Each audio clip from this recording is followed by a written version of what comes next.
WWE का next premium live event है bad blood, जो कि अब से ऑलमोस्ट 12 ही घंटे दूर है। और इस बार आपको सुबह 5:30 बजे उठने की मेहनत नहीं करनी, आपको मेहनत करनी है सुबह या रात में 3:30 बजे उठने की, क्योंकि इंडिया की टाइमिंग के हिसाब से ये 3:30 बजे होने वाला है। और शायद आपको अपनी नींद के साथ सेक्रीफाइस करना भी पड़ेगा, क्योंकि पॉसिबली शो का जो किक ऑफ मैच है वो सीएम पंक और ड्रू मैकिंटायर का hello in a cell match है। तो आज इस वीडियो में उन सारी पॉसिबिलिटीज के बारे में बात करने वाले हैं जो कि इस bad blood premium live event के अंदर होंगे। कुछ सरप्राइजेस भी WWE प्लान कर रही है और क्या होंगे बैड ब्लड के मैच के रिजल्ट्स, मतलब कि my result predictions for bad blood 2024। तो फिर देर इस बात की शुरू करते हैं। Okay, hello chatters, my name is Rohit and you are watching wrestle chatter. सबसे पहला match Drew McIntyre versus CM Punk, इनका तीसरा मैच जो कि होगा inside hell in a cell. मैं सही बताऊं, सबसे ज्यादा मैं इस मैच के लिए एक्साइटेड हूं। अभी रोमन कोडी वाले मैच के ऊपर भी आएंगे, लेकिन इस मैच से एटलीस्ट जो हमको पता है, एक जो बार सेट है वो उतना तो है कि ये मैच हम फैंस को बहुत एंटरटेन करने वाला है, क्योंकि ये हेल इन अ सेल वाले स्ट्रक्चर के साथ है। सीएम पंक ऑलरेडी बहुत सारी बातें बोल चुके हैं इस मैच के बारे में। ड्रू मैकिंटायर जिस तरीके के बंदे जाने जाते हैं, जिन बलशाली हरकतों के लिए, वो हेल इन अ सेल का स्ट्रक्चर उनको बहुत ज्यादा सूट कर सकता है। और ये मुझे लगता है कि बहुत ही ज्यादा, अगर हम कम एक्सपेक्टेशन के साथ भी देखें ना, तब भी ज्यादा ही डिलीवर करेगा, क्योंकि इनकी स्टोरी टेलिंग मैच में कुछ ऐसी कमाल की होने वाली है। अब देखो, अगर इस मैच के रिजल्ट के ऊपर आए तो मुझे ऐसा लगता है कि इस मैच का WWE किसी भी डायरेक्शन में रिजल्ट निकाल सकती है। मुझे पर्सनली किसी भी रिजल्ट से कोई प्रॉब्लम नहीं होने वाली, लेकिन अगर मैं बोलूं किसका यहाँ पे मुझे ज्यादा चांस लग रहा है, तो वो नाम है the best in the world CM punk. But इसका मतलब ये नहीं कि ड्रू मैकिंटायर के जीतने का चांस नहीं, क्योंकि WWE ने इस फ्यूड को इतना पका दिया ना, इतनी बढ़िया रेसिपी तैयार हो गई है कि इसका टेस्ट बढ़िया ही होने वाला है। तो इस मैच के रिजल्ट से कौन जीत रहा है फिर कौन हार रहा है, मुझे लगता नहीं है कि हम लोगों का जो टेस्ट है, जो माउथ का टेस्ट है इस फ्यूड को देखने के बाद, वो किसी भी तरीके से बेकार होने वाला है। हाँ, मैं ये जरूर चाहता हूं कि जैसी एक्सपेक्टेशन है उस लेवल पे ये लेके जाएं, जो कि बहुत मुझे ऑब्वियस भी लग रहा है। तो मैं तो भाई इसको बहुत चिल मस्त तरीके से देखने वाला हूँ। 3:30 बजे शुरू होगा, तो आई थिंक मैं ट्विटर पे भी एक्टिव होऊंगा, तो आप ट्विटर पे भी आ सकते हो, क्योंकि ये मैच में बिल्कुल भी मिस नहीं करने वाला। तो ये तो मेरे को रीजन देगा ही भाई, चाहे 3:30 बजे हो चाहे 2:30 बजे हो, ये मैच उठ के देखना ही है। और मेरी जो विनर प्रेडिक्शन है इस मैच से वो है the best in the world CM Punk. Shark cage match भी होने वाला है विमेंस वर्ल्ड चैंपियनशिप के लिए, Liv Morgan versus Rhea Ripley. और जरा मैं आपको समझा देता हूँ, बहुत सारे लोग इस चीज को इग्नोर कर रहे हैं कि वो जो शार्क केज वाली चीज है वो इस मैच को कैसे बहुत इंटरेस्टिंग बना सकती है। हमने इससे पहले वो क्रिस जेरिको केविन ओवेंस वाली फ्यूड में भी देखा था, और I think Big Cass Enzo Amore का भी कुछ तो हुआ था कि वो एंजो अमोरे को केज में ऊपर टांग दिया था। वो लिटरली बीच से टंगता है और ऊपर तक जाता है। तो सोचो, रिया रिप्ली और लिव मॉर्गन लड़ रहे हैं, और ऊपर बीचों बीच जो हमारे डर्टी डोमिनिक मिस्टीरियो हैं वो लटके हुए हैं। तो वहां से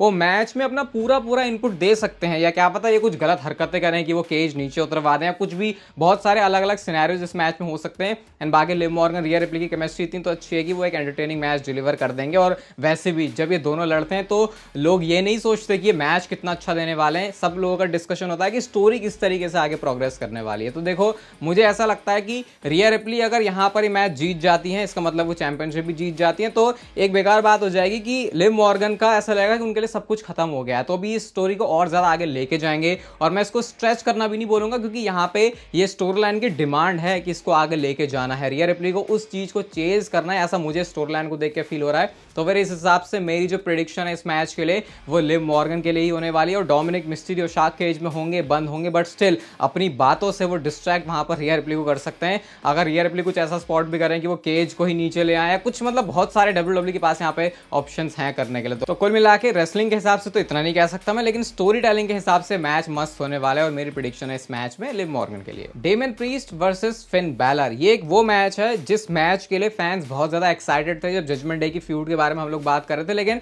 अब जो मैं बैड ब्लड के लिए फैंस का इंटरेस्ट देख रहा हूँ इस मैच के लिए, तो वो इतना ज्यादा नहीं है। और कहीं ना कहीं ऐसा लगा है कि इन दोनों के बीच टेंशंस ऑलरेडी इतनी बढ़ गई थी कि वो एक लेवल के बाद और ज्यादा ऊपर लेके जानी मुश्किल थी। तो बहुत सारे लोगों को लग रहा है कि भाई इनका सिंगल्स मैच निपटाओ, खत्म करो, कहानी आगे बढ़ाओ, और उसके बाद जजमेंट डे की स्टोरी को और आगे लेके चलते हैं। बहुत सारे लोग इस मैच के लिए एक्साइटेड नहीं, और मैं समझ भी सकता हूँ रीजन, क्योंकि ऐसा लगा नहीं कि बहुत ज्यादा इनके सिंगल्स मैच के लिए स्टोरी लाइन पे कुछ इनपुट गया, मतलब कोई ऐसा अरे ये क्या हो गया, वैसा मुझे लगा नहीं। वनडे नाइट रॉ में कुछ उन्होंने बहुत अलग किया है। बट एक चीज जो मुझे लगता है WWE को 110% इस मैच में करनी चाहिए, वो है फिन बैलर को इस मैच का विनर बनना चाहिए। देखो, बहुत सिंपल सा रीजन मैं इसके पीछे दे सकता हूं, क्योंकि डेमियन प्रीस्ट अगर ये मैच में फिन बैलर को हरा देते हैं या हार जाते हैं, तो नेक्स्ट मंडे नाइट रॉ में जब वो आएंगे तो उनके कैरेक्टर पे मुझे कुछ इतना खास असर लगेगा नहीं उसका कि उनको कुछ बहुत फायदा हो गया, नुकसान हो गया। लेकिन definitely Finn Balor as a heel अगर इस मैच को हारते हैं तो उनके कैरेक्टर के लिए बहुत बड़ा ये डैमेज होगा, स्पेशली अब क्योंकि वो अलग मतलब हील तो वो ऑलरेडी थे, लेकिन अब उसके बाद अब वो और ज़्यादा नेगेटिव वे में जजमेंट डे को, नेगेटिव वे में इन द सेंस कि अपने नेगेटिव कैरेक्टर के साथ आगे लेके जा रहे हैं। तो ऐसे में एक और अगर उनको हार मिलती है यहाँ पे तो उनके कैरेक्टर के हिसाब से वो बेकार होगा। कई बार बेफेस एक लॉस सफर इजीली कर लेता है, लेकिन हील कैरेक्टर के लिए वो काम थोड़ा सा मुश्किल हो जाता है। तो मेरे हिसाब से इस मैच का रिजल्ट होना चाहिए फिन बैलर के लिए, मेरी प्रेडिक्शन रहेगी फिन बैलर के लिए। और मैं यहां से देख रहा हूं कि रेसलमेनिया तक फिन बैलर को डब्ल्यूडब्ल्यूई इस फैशन में बुक करे कि वो पुराना वाला जो फिन बैलर है उसकी यादें हमारे लिए और ताजा हों। विमेंस चैंपियनशिप के लिए मैच नाया जैक्स वर्सेस बेली। अब देखो सही बताऊं, इस मैच में मैं पहली अगर प्रेडिक्शन कर दूं, मुझे कहीं से लेकर कहीं तक भी नहीं लगता कि बेली इस मैच में चैंपियनशिप को जीतने वाली है। रीजन बहुत सिंपल सा है कि रेसलमेनिया के बाद से भी वो चैंपियन थी, उस टाइम पे उनका रेन उतना कुछ अच्छा रहा नहीं, उसके बाद से उनके पास से टाइटल गया है, अब दोबारा से टाइटल देने का कोई मतलब है नहीं। और जो बड़ा रीजन मैं दे सकता हूं इस फैक्ट को बैक करने के लिए वो है टिफनी स्ट्रैटन के पास मनी इन द बैंक का ब्रीफ केस होना। मुझे नहीं पता कि क्या ऑलरेडी डब्ल्यूडब्ल्यूई ने इतनी स्टोरी, इतनी खिचड़ी पका दी है कि क्या बैड ब्लड वो सही टाइम है जब टिफनी स्ट्रैटन अपना money in the bank cash in करें, क्योंकि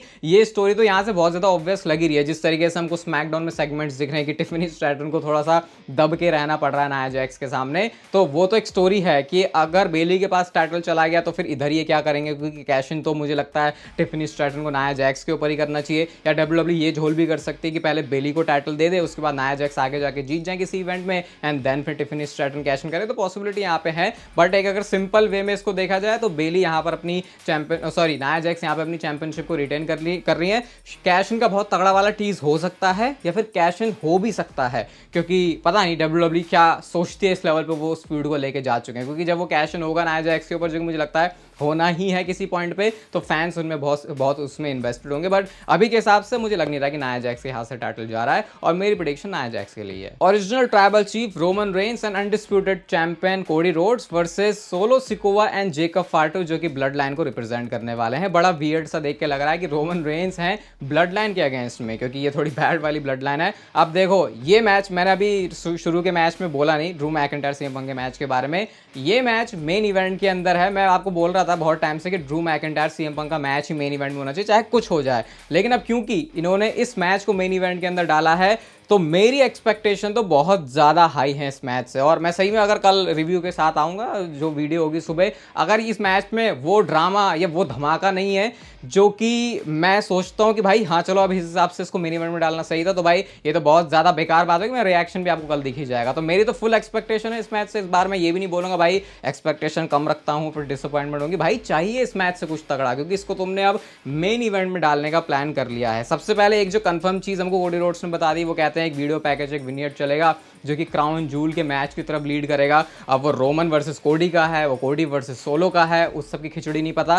रॉक के बारे में अब तक तो सिर्फ रूमर्स थे, लेकिन कल ये बात भी पता चली है कि सेम टाउन जहां पर बैड ब्लड होने वाली है वहीं पर द रॉक भी मौजूद है। तो इसका मतलब कि क्या रॉक सच में आ रहे हैं बैड ब्लड में? क्योंकि देखो रॉक के आने का जो मौका है ना, जो सारा हिसाब किताब बनता है, वो हमेशा ही एक सरप्राइज ही रहेगा जब तक रॉक आ नहीं जाता, क्योंकि उनका आना शोज पर इतना बड़ा फील लेके आता है। तो अगर रॉक आ गया तो भाई फिर सारा ही सीन, सब कुछ मामला केओटिक हो जाएगा। रॉक के आने से इस मैच का जो रिजल्ट है वो भी काफी कुछ चेंज हो सकता है। लेकिन दो ही सिनेरियो मेरे पास आते हैं दिमाग में, जो कि मैंने इससे पहले वीडियो में डिस्कस किए थे, पॉडकास्ट में भी किए थे, कि कोडी रोड्स को छोड़ दें रोमन रेंस कि भाई ये बंदा पिन हो रहा है, और उस वजह से सोलो सिकोवा एंड जेकब फाटो जीत जाएंगे। मेरे हिसाब से जेकब फाटो एंड सोलो सिकोवा यहाँ पे किसी भी कीमत पे हार नहीं सकते, क्योंकि भाई अगर तुमको सर्वाइवर सीरीज में वॉर गेम्स वाली फ्यूड बनानी है तो फिर ऐसे में सोलो सिकोवा एंड जेकब फाटो को तगड़ा तो दिखाना ही पड़ेगा। और दूसरी चीज, रोमन रेंस इस मैच में पिन हो जाए। और मैं सही बताऊं, मुझे ऐसा भी नहीं लगेगा कि रोमन रेंस को इससे बहुत कुछ हर्ट हो रहा है कि वो पिन हो गए, भाई उनके कैरेक्टर के लिए बेकार है।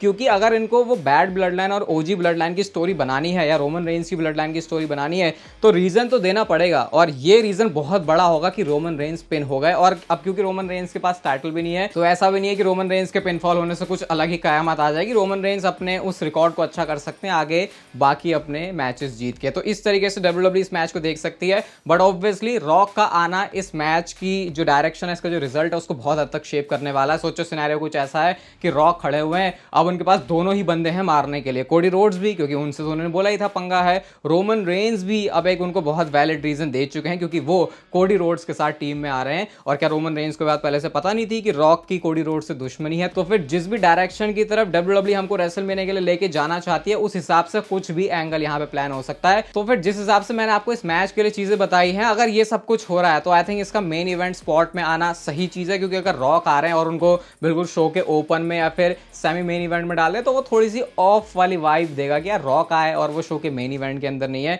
और थोड़ा सा मजाक बना सकते हैं कि एक बार फिर से रॉक की वजह से सीएम पंक का जो पीएलई का मेन इवेंट है वो छिन गया, लेकिन ये सारी बातें तो चलती रहती। बट ऐसा लग रहा है कि बैड ब्लड धांसू वाला शो होगा। ट्विटर के ऊपर आप लोग आ सकते हो लाइव ट्वीट्स के लिए। बाकी कल तो रिव्यू के साथ मिलेंगे ही और देखते हैं क्या एक्सपेक्टेशन के हिसाब से हुआ बैड ब्लड या फिर नहीं। ये वीडियो आपको अच्छी लगी तो लाइक कर दो, चैनल पर देखो WWE से जुड़ा कंटेंट आते ही रहता है, तो उसके लिए आप चैनल को सब्सक्राइब भी कर सकते हो। और तब तक फिर लेते रहो जिंदगी के मजे।